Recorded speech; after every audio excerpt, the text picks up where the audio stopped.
Hello YouTube and welcome to Prime Productions. I'm here to help enhance your tabletop gaming experience.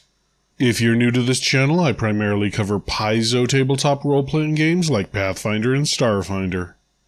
So, last week I put out a video featuring some new character options for existing ancestries from the Tian Xia Character Guide.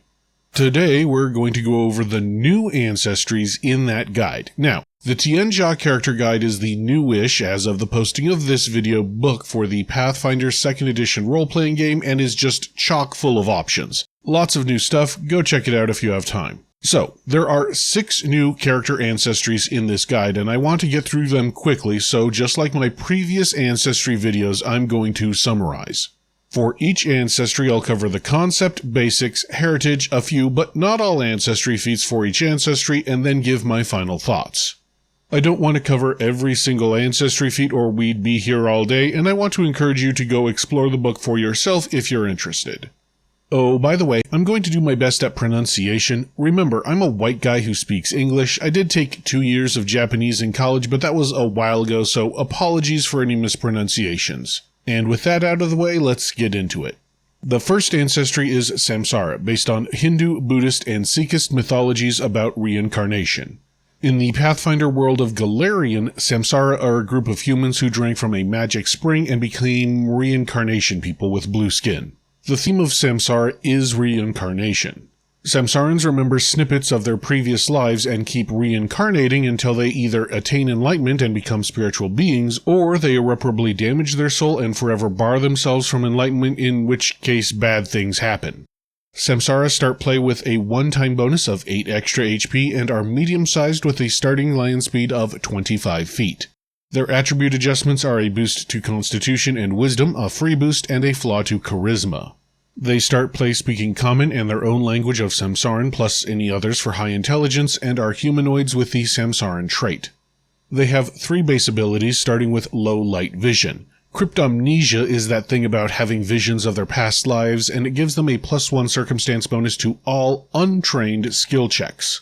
Wanderer's Soul is the reincarnation ability, and it says whenever someone tries to bring a Samsaran back to life, such as with the reincarnate or raise dead rituals, the ritual result is 1 degree of success better, and if you reincarnated them, they always come back as Samsarans anyway. There are 5 heritages. Healer Samsaran start off trained in medicine, and if a healer Samsaran uses treat wounds, not battle medicine, but treat wounds, on themselves, then they recover extra HP equal to their level. Mountaineer Samsaran is the standard cold resist equal to half level and treat cold environments as less bad. Oracular Samsaran remember snippets of being a spellcaster and can get a cantrip from the arcane, divine, or occult spell list. Sanctuary Samsaran get a free action once a day that helps them recall knowledge. Not only does their next recall knowledge roll twice and take the better result, but even if they somehow manage to critically fail that recall knowledge check, they only get a regular fail instead. Wilderness Samsaran are pretty good as they become trained in survival and can ignore difficult terrain from trees, foliage, and undergrowth. That's a great ability and could be critical in a wilderness campaign. For ancestry feats, there are a few that are interesting. All of this will happen again lets them, once a day, reroll an emotion save if they critically failed it, which is a pretty niche thing, but when you need it, you'll be glad you had it. Also, there are other feats that build upon this feat. Of course, they have the standard Dark Vision and Ancestry lore feats, but the one I really want to talk about is Samsaran Weapon Memory, because it's pretty unique. This feat lets you choose 2 weapons with Ancestry tags, like, say, the Elven Curved Blade and the Dwarven War Axe. You become familiar with those weapons and gain access to them, and at level 5 you can use critical specialization effects on them. Remember that familiarity means that you treat advanced weapons as martial and martial weapons as simple.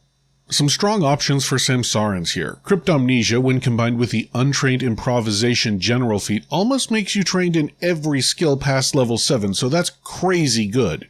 Wanderer's Soul makes coming back to life much easier. Reincarnation can never, say, trap your soul in the body of an unintelligent animal, for example.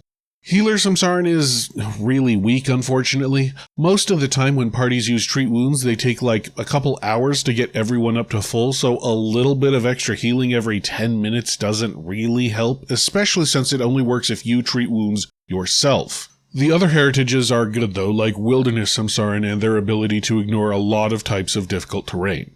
I really like Samsaran weapon memory. Finally, we have another ancestry other than humans with unconventional weaponry that can pick up some fun weapons from other ancestries.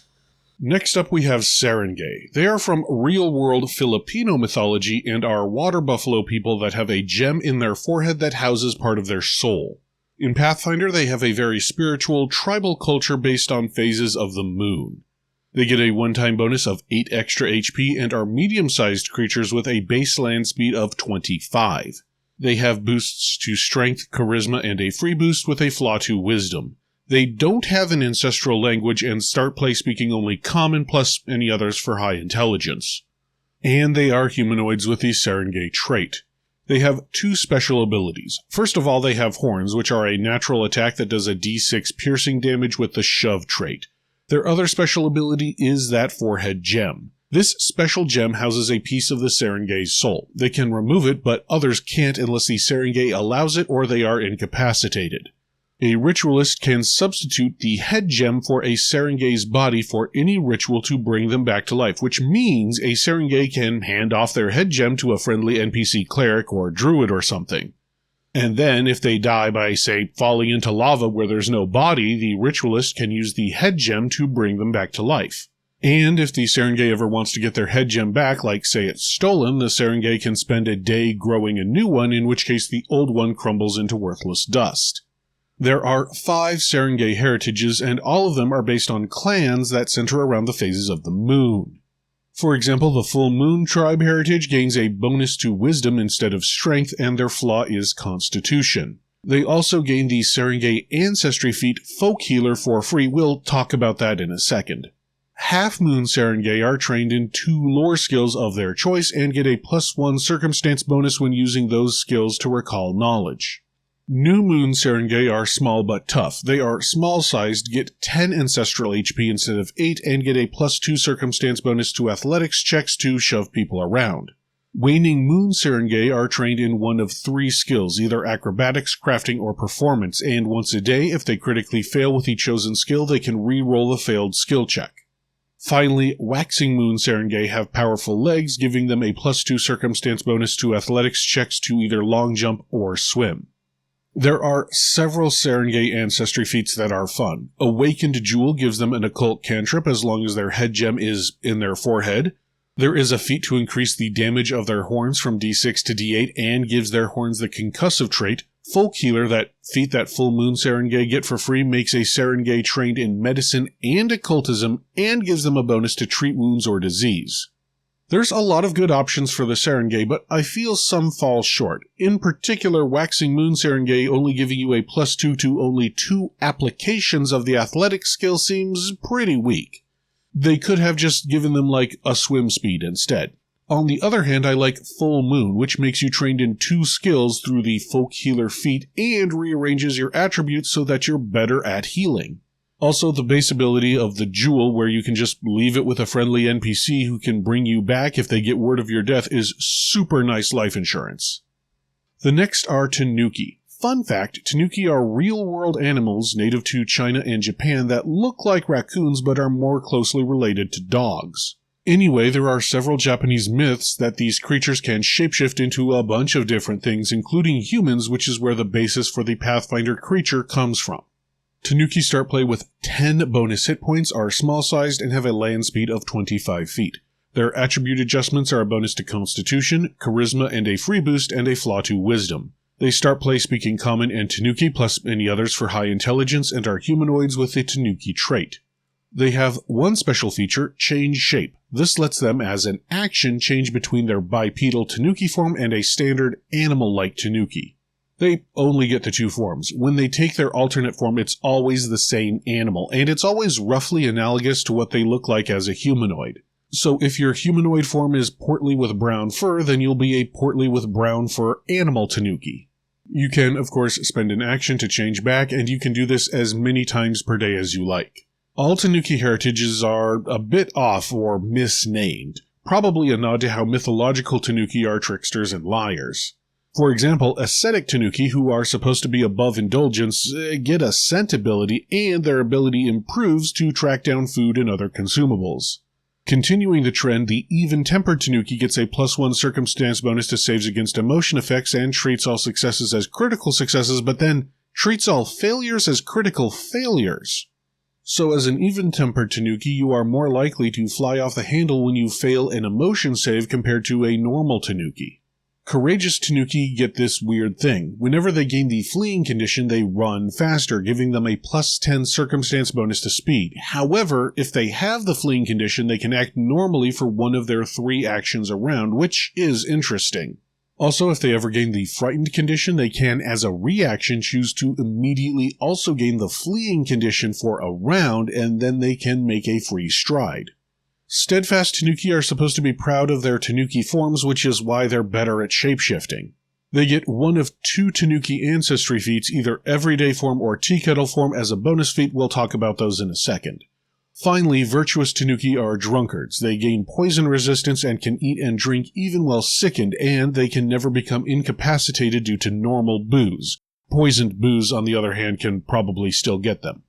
As for feats, Everyday Form lets a Tanuki change into another humanoid ancestry common to the area, most likely human. Like the Change Shape Ancestry ability, they only get the one alternate form, and it is always roughly analogous to the humanoid Tanuki form. So a red-furred, skinny Tanuki is going to turn into a red-headed, skinny human. You get it.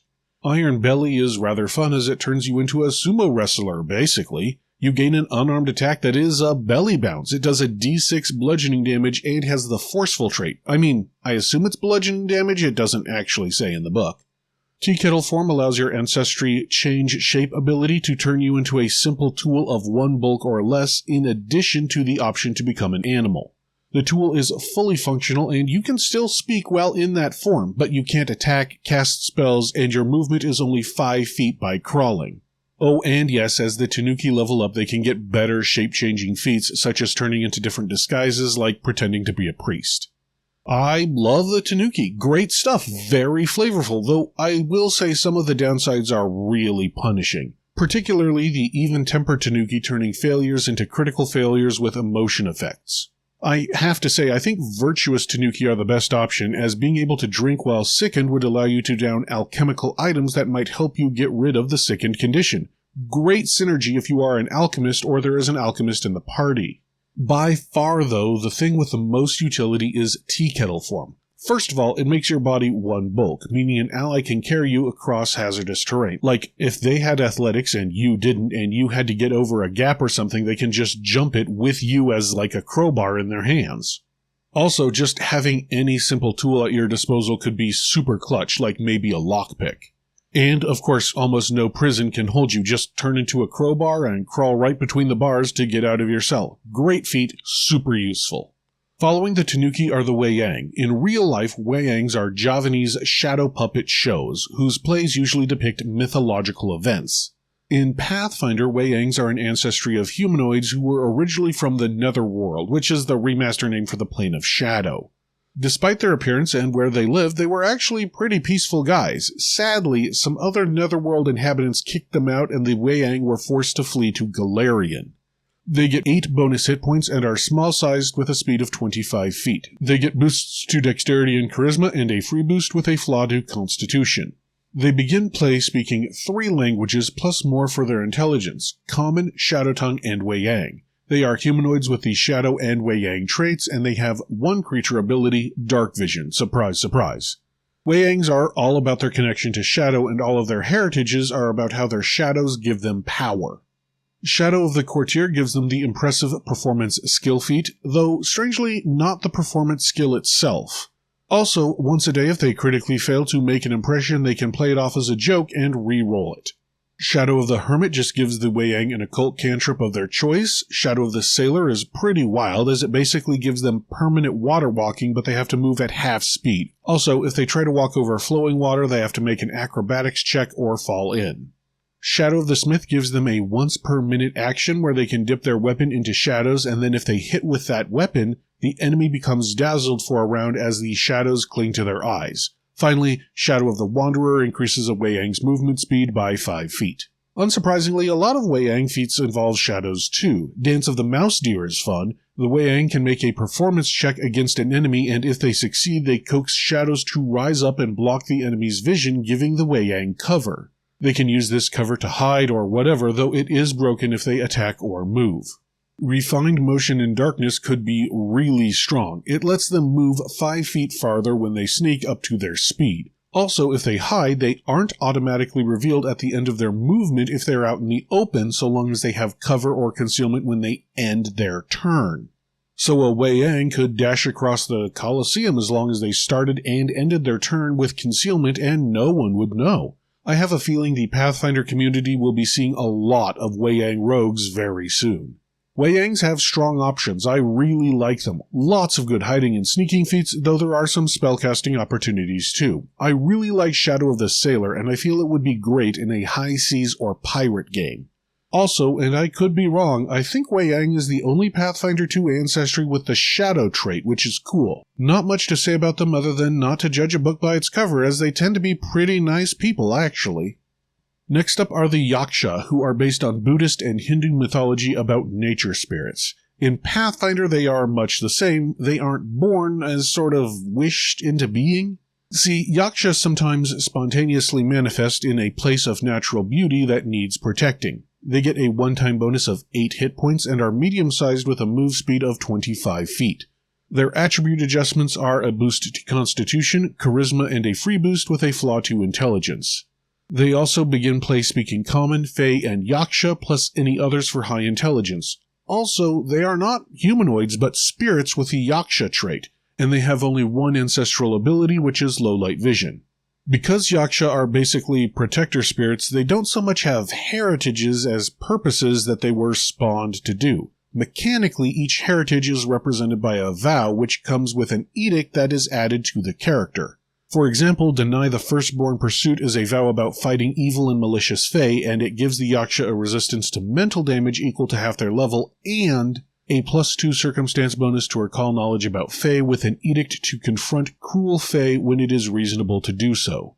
Deny Lady Nanbyo's charity is all about helping people from natural disasters. Lady Nanbyo is a deity of natural disasters, you see. Anyway, they can literally carry people to safety because their carrying capacity is increased, and they get bonuses to force open or escape situations, and of course their edict is to help people who are suffering from natural disasters. Deny the Trader's Rebirth is all about fighting Rakshasas and Asuras. They gain dark vision and a bonus to seek and sense motive against those creatures. Their edict is to fight malevolent Rakshasas and Asuras, and let's face it, almost all of them are malevolent.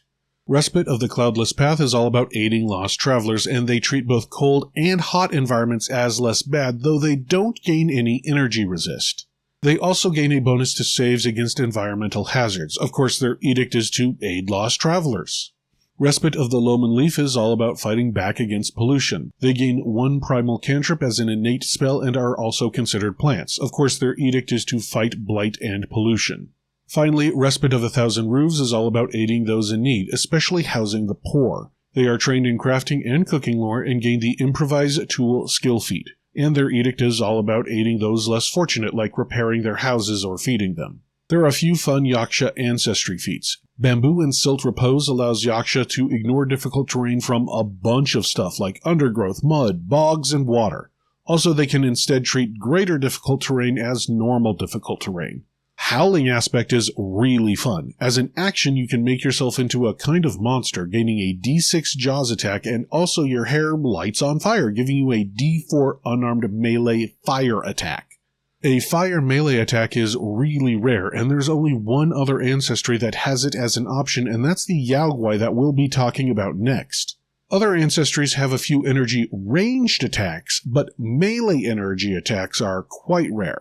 Yaksha have some cool and fun abilities, but they also have a very narrow scope. When you play a Yaksha, you kind of have to buy into the idea that you are a good guy spiritual being. All of the heritages have you being roughly a good guy, fighting evil Fae or Asuras or feeding the poor. I'm sure you could skirt some rules, but it is a little bit limiting. Understandable, but limiting.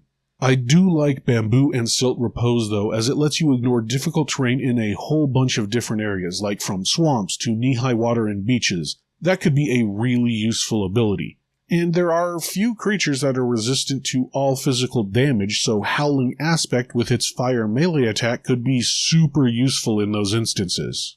Lastly, we have Yaoguai, and strap in, this might take a second. In Chinese mythology, Yaoguai are sort of spirit creatures that have many varied and weird powers. Pathfinder Yaoguai are spirits of something, plants, animals, objects, divine spirits, whatever. But they have gone through some sort of metamorphosis and turned into a humanoid mortal form, granting them sentience and the ability to transform into a sort of embodiment of their spirit and a humanoid form.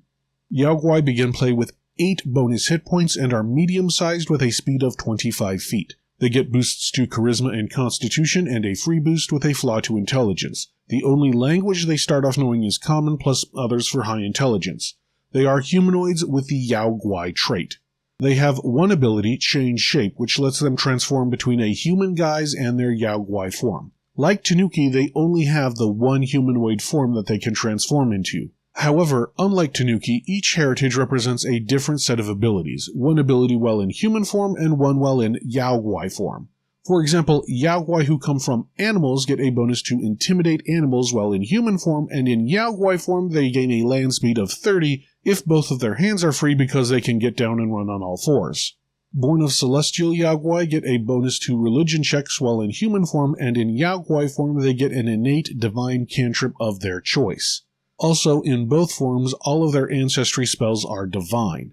Born of Elements gets a bonus to survival checks to navigate in human form, and in Yaoguai form they get a single attack cantrip based on an element they represent, so like Ignition for Fire Yaoguai. Also, all of their ancestry spells are primal. Born of Item Yaoguai are items awakened into sentience and get trained in a free lore skill depending on the item that they were, so like a Frying Pan Yaoguai would be trained in cooking lore. They have this skill no matter what form they are in. In human form they get a +1 to that lore skill, and in Yaoguai form they turn all successes into critical successes against mental effects. Regardless of what form they are in, Born of Vegetation Yaoguai are either plants or fungi. As a humanoid they get a bonus to first aid checks, but not battle medicine or treat wounds.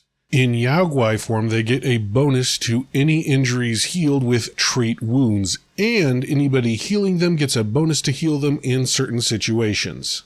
There are a couple of cool Yaoguai feats. Crawling form gives them the first rank Pest form spell for free at will, but with the caveat that you have to turn into something that represents what you were before your metamorphosis. So like if you were born of animal and your animal was a wolf, Pest form would be a small wolf cub. Still, an at-will first-rank spell is pretty good, and Pest form is a great utility spell for sneaking around and gaining information. Morphic Strike gets you a natural melee attack that matches your form, and that means Celestials get a natural attack that can do spirit damage, which is crazy good. Born of Elements gets an elemental natural attack that does energy damage, so like fire and so on. Really cool ability. I like Yaoguai because they open up a world of possibilities for character options. Maybe you want to be the spirit of a sword that was awakened to take human form. Maybe you want to be the spirit of a particularly sacred pool. Haku from Spirited Away could be represented as a Yaoguai. And also you could probably make D&D Githyanki as Born of Celestial Yaoguai given that they are from the astral realm. Lots of fun character options here. Also, like with Yaksha, natural melee attacks that do pure energy damage, like those of Morphic Strike, are really cool and let you bypass creatures that resist all physical damage, like my most hated enemy, the Wasp Swarm. So those are some new ancestries in the Tian Xia Character Guide. A lot of fun stuff, and there are some really cool character options from Tanuki, who can eat while sickened, to Wayangs, who can hide in plain sight, to a couple of options for energy-based natural melee attacks. I'd love to test some of them out, and also I'd love to hear your opinions on some of these options. Let me know your character ideas in the comments below. And while you're down there, make sure you like and subscribe. That tells not only me, but also YouTube that you like this kind of content and would like to see more. And until next time, thank you, good luck, and happy gaming!